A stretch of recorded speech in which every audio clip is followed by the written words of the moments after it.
শৈশবে বাবা মাকে হারানো আবুল কালাম ছিলেন পরোপকারী।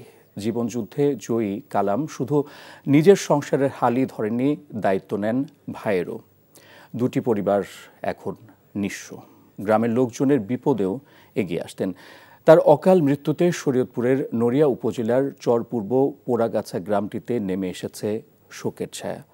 জানাজা শেষে দাফন করা হয় কালামকে।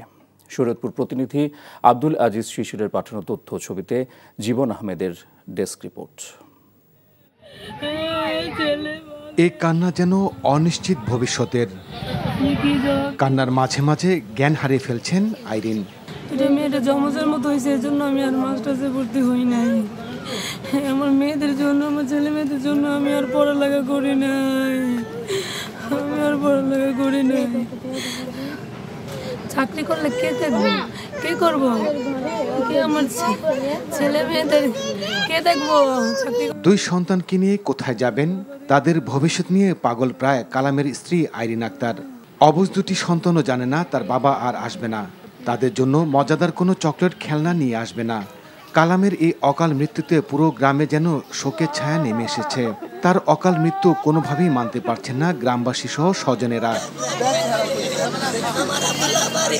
কিশোর বয়সে বাবা মাকে হারিয়েছিলেন কালাম। বড় বোন ও ভাইয়ের কাছে মানুষ হয়েছেন। 2012 সালে মালয়েশিয়া যান তিনি। অনেক চড়াই উতরাই পেরিয়ে কাঙ্ক্ষিত লক্ষ্যে পৌঁছেছিলেন। স্ত্রী, দুই সন্তানকে নিয়ে নারায়ণগঞ্জের পাঠানটুলি এলাকায় বসবাস করতেন।